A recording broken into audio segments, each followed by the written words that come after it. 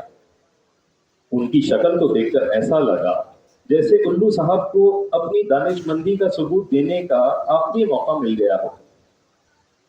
ہمیں مخاطب کرتے ہوئے کہنے لگے، اے ٹارزن کی اولاد، جس جانور پہ تم حملہ کر رہے تھے وہ تم خود تھے۔ الو صاحب تفصیلاً سمجھانے لگے کہ وہ چھڑے ہوئے بندر جو تالاب میں کھڑے ہم سے ہاتھا پائی کو تیار تھے دراصل ہماری ہی شبیہ تھی، یعنی ہم خود سے لڑنے پر آمادہ ہونے کے بعد جب لپکے تو تالاب میں قید اپنے ہی عکس سے جا ملے اور اسے مٹا ڈالا۔ ہم نے دل میں سوچا کہ انگلستان میں تو الو کو بڑی عزت حاصل ہے کہ انگریزی میں کہنے والے دانش مندوں کو مثالاً وائز ایز این آؤل پکارتے ہیں، مگر انگریزی کے برخلاف ہمارے بر صغیر میں الو کو کچھ مختلف مثالوں سے تعبیر کیا جاتا ہے۔ خبر نہیں آج یہ انگریزی والے الو ہیں یا ہمیں الو بنا رہے ہیں۔ ہمارے بچپن کے دوست مومن عزیز و محترم لنگور بھائی الو کے اپنی تفریح ترک کر کے اس تجویز کی تصدیق کرتے ہیں۔ اب آپ پڑھے لکھے سامعین ہمارے ساتھ اتنی ہمدردی تو کر سکتے ہیں کہ جس شخص نے آج تک اپنا کیا کسی کے بھی عکس کو سرے سے دیکھا ہی نہ ہو، ایسی بات کا یقین کیسے کر سکتے؟ کچھ دیر بعد پانی کی حرکت میں کمی آنی شروع ہوئی تو دیکھتے ہیں کہ اوپر آسمان اور درختوں کے عکس اب آب کی لہروں پہ نشے کی حالت میں جھوم رہے ہیں۔ کچھ دیر کے بعد تالاب میں اوپر شاخوں پر تشریف دونوں الوؤں کی تصویر بھی نظر آئی۔ یا شاید اس دن ہم خود ہی الو تھے۔ پھر تالاب میں قید ہم نے اپنی صورت پر نظر ڈالی۔ ذہن میں ایک ہی سوال آیا، کیا ہم واقعی میں اتنی عجیب و غریب چیز ہیں؟ اپنی یہ تصویر دیکھ کر ہمیں شرم اور تجسس نے گھیر لیا، مگر ٹہنی پہ بیٹھے ہمارے نئے دوست الو کی بات پوری نہیں ہوئی تھی، یا شاید انہوں نے ہماری تشویش جانچ لی۔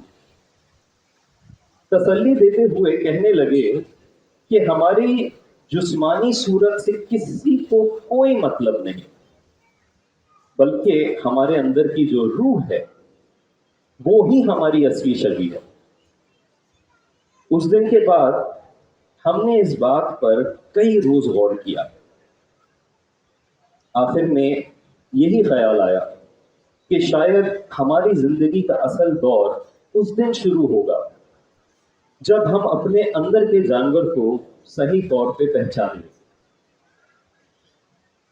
پھر اپنے اصلی چہرے کو سنوارنے کے لیے اپنے کردار کی اصلاح کی آغاز کریں اور اس مشغلے کو اپنا کارساز بنا لیں۔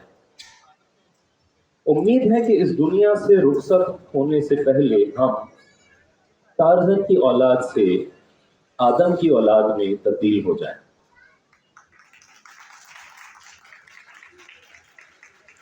شکریہ۔ مضمون کے اختتام میں مختصراً آخری بات کہنا چاہوں گا۔ آج کل ہم سب پاکستان میں اپنے آپ کو قید اور ماحول کو مایوب و ناگوار پا رہے ہیں، مگر حالات جتنے بھی خراب ہوں ہمیں یہ بات یاد رکھنی چاہیے کہ ہم سب آدم کی اولاد ہیں، اور اللہ نے ہمیں اس دنیا میں بے مقصد نہیں بھیجا۔ اللہ کے خلیفہ کا کام معاشرے کی ذمہ داری لینا ہے۔ جب حالات تشویشناک ہوں تو خلیفہ کی ذمہ داری بڑھ جاتی ہے۔ تو میں اپنے آپ کو یہ یاد دہانی کراتا ہوں کہ میری حقیقی ذمہ داری کیا ہے۔ آئیے ایک دعا کرتے ہیں۔ یا اللہ، ہم سب کو اس نیک کام کے لیے پسند کر لیں جس کے لیے آپ نے انسان کو پیدا کیا، اور ہمارے لیے اس زندگی کی دشواریاں سہنے کی صلاحیت مکمل کر دیں، اس طرح کہ ہم آپ کے بھیجے ہوئے امتحانات میں ایسی آسانی سے سرخرو ہوں کہ ہمیں کسی مشکل کا احساس بھی نہ ہو۔ یا اللہ ہماری قوم پر اپنا نظر کرم کر اور ہم پہ رحم فرما، ہماری کوتاہیوں سے ہمیں درگزر فرما، اور ہم سب کو قیامت کے دن اعمال نامہ سامنے سے سیدھے ہاتھ میں دلوا۔ آخر میں آپ سے ایک درخواست کرنا چاہوں گا کہ میرے والد مرحوم کو اپنی دعاؤں میں شامل رکھیں۔ اللہ ان کی کامل مغفرت فرمائے اور آخرت میں عزت و وقار عطا فرمائے، اور ان کی اولاد اور نسل کو نیک انسان بنا دے، آمین۔ آپ سب کی محبت اور تشریف آوری کا شکریہ کرتے ہوئے اب آپ سے اجازت چاہوں گا۔ السلام علیکم۔